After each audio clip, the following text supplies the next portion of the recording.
Hello mga kabibig! Welcome back sa ating bagong YouTube channel. Ito ang pinakamaingay na YouTuber sa lahat ng YouTube. Ako si Kabibig, maglabak-labak na ta with evidence. Grabe talaga itong paglipad ni Pangulong Bongbong Marcos gamit ang chopper ba? Papuntang Coldplay concert. Nadamay ang mga Duterte. Nako, ano ba naman ito? Hukayin lahat ng ebidensya na itong si VP Sara ay nakigamit din ng public chopper ng Pilipinas. Pati daw si Duterte bumili ng jet ski na worth 2 billion. Nako, hukay kung hukay. Labanan ng mga supporters ito, mga kami, grabe talaga. Meron ako nabasa dito na itong si Sara double standard ang babaeng ito. Napakawalang hiya. Uy, bakit nyo naman dinamay si VP Sara Duterte? Hindi nga siya nanood ng Coldplay concert? Kasi daw, ang mga DDS daw ang umatake sa papunta ni Pangulong Bongbong Marcos sa Coldplay concert. DDS lang pa. Baka mga dilawan din inatake si Pangulong Bongbong Marcos sa kanyang ginawa. Sabi ng isang netizens, kaya nga kabibig, bayan muna bago ang sarili. Ang ginawa ni Pangulong Bongbong Marcos, sarili muna bago bayan. Hala naku, grabe naman kayo dyan.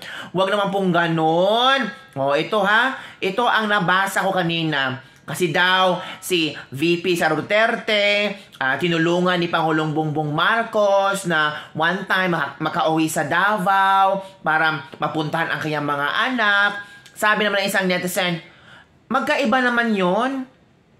Yung pag-uwi ni VP Sara ng Davao, it's about family. Yung pagpunta ni Pangulong Bongbong Marcos sa Coldplay, it's about fun. And I think it's about also family. Kayo talaga ha. Sabi ng iba, bigyan natin ng chance si Pangulong Bongbong Marcos mag-happy-happy. Huwag ganon. Si VP Sara din nabigyan ng chance na umuwi ng Davao. Huwag ganon. Diba? Dito pa, biglang naging issue sa kanila yung presidential choppers. Dati naman, hindi. Pero, yung pagmahal ng bigas, pagmahal ng bilihin, may nakulong ba na smugglers, walang issue. Parang yata nakalimutan na natin. Diba? Yung People's Initiative Signature Campaign, parang nakalimutan na yata. Pero ongoing pa. Diba mga kabibig? So, biglang natabunan ang malalaking issue ng dahil lang sa presidential choppers. Diba? Dito kaya nga, double standard hypocrite daw itong si VP Sara Duterte. Pero ito pang isang pasabog ng mga BBM supporters. Si Pangulong Bongbong Marcos umate ng Coldplay, sumakay ng chopper. Meron naman silang si Pangulong Duterte daw sa panahon niya ay nanood ng konsyerto kasama ang kanyang pamilya at mga kabinete dito. Ang tanong na isang netizen, sumakay man ng chopper? Iba talaga. Sabi ng mga netizen, wrong timing lang kasi ang ginawa ni Pangulong Bongbong Marcos at pinipilit niya talaga ang gusto niya. Sinabing magpalit ka ng damit, hindi ka nagpalit ng damit. Alam mong tinamaan ang kalamidad ang Mindanao. Mas pinili mo pang magpakita sa concert ng Coldplay. Baka nakalimutan ng presidente natin lahat ng mga kaluhuan at kalayawan mo sa buhay, dapat isantabi mo yan bilang presidente. Priority mo ang bansa. Kung may sakuna ang bansa, unahin mo muna before happy-happy, party-party, concert-concert. Pilipinas at Pilipino na dapat ang priority mo kasi presidente ka.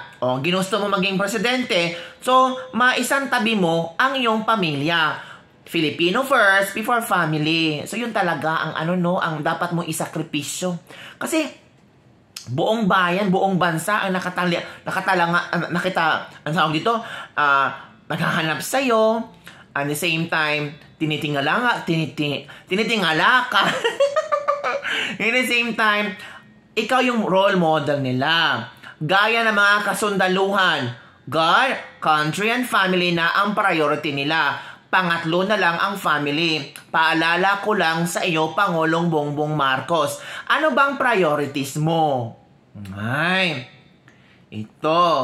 Kaya nga mga kabibig, parang yung mga tao ngayon, iniisip na, oo, may time naman si Pangulong Bongbong Marcos para mag-relax. Ang iba naman, may time nga siya, okay lang naman pumunta sa konsyerto, wag lang gumamit ng public, tawag dito, yung presidential choppers, o yung mga ganun mga kabibig. So, ano ang yung komento tungkol dito? Na nadamay si Vice Presidente Sara na wala nga siyang alam dyan. Nagtratrabaho lang siya. Dumamay siya sa mga pamilyang nasawi ang mga kapamilya, nasawi sa baha. Pumunta siya doon. At the same time, ito pa ang chika. Sabi ng mga ilang netizen, ay nako, hindi na kailangan pumunta si Pangulong Bongbong Marcos sa Mindanao kasi nandun si VP Sara. Siya na lang ang magdala ng dalamhati na galing kay Pangulong Bongbong Marcos. Representative daw si VP Sara Duterte kay Pangulong Bongbong Marcos. Grabe naman, pag Mindanao, representative lang. Pag Mindanao, VP Sara lang. Ano to? Mas importante ni Pangulong Bongbong Marcos ang nasa Luzon? Ang Visayas, parang ganon. Tapos Mindanao, wala na lang, VP Sara lang. It's quite unfair, di ba, mga Bisaya dyan? So, yun na nga. So, wag tayong maggawa-gawa ng issue. Let's wait and see kung pupunta ba si Pangulong Bongbong Marcos sa Mindanao para magbigay ng dalamhati, para mabigyan ng mahawakan or ma-secure yung mga nagdalamhati or namatayan ngayon? Or, let's just wait and see. Tapos naman parang si Pangulong Bongbong Marcos deadma lang sa mga isyong ganyan eh. Ang importante sa kanya, ginagawa niya ang kanyang trabaho, happy sa kanyang family. So, ano pa bang kailangan niya? Kita naman ng mga sambayan ng Pilipino na nagtatrabaho siya, di ba mga kabibig? So, depende na sa inyong interpretasyon, obserbasyon, komento, koro-koro. Depende talaga kung ano ang inyong saloobin tungkol sa issue na to. Damay na kung damay. Ganon mga kabibig. So, let's see and kung ano pa mga issue na ibabato laban kay Pangulong Bongbong Marcos, laban kay VP Sara Duterte. Parang itong dalawa ang pinupukol nila. Marcos versus Duterte. Sino kaya ang mastermind dito? No? Parang gusto talaga ng pag-awayan ang Marcos at Duterte. Parang gusto talaga na magkahiwalay ang presidente at vice presidente natin. Sino kaya ang mastermind dito? No? Kung may issue si Pangulong Bongbong Marcos, dapat talagang itong si VP Sara Duterte ay makonect. Diba? Pero pag may issue si VP Sara Duterte, hindi makokonect si Pangulong Bongbong Marcos. Kita nyo ang pattern mga kabibig? Kailangan talaga ang Duterte ma-connect sa mga issue. At kailangan talaga pangit na issue ang ibabato sa mga Duterte. Napansin nyo? So, yun nga ang aking latest chika-chika for today. So, don't forget to like, subscribe, and share this video. Bye everyone! See you next time!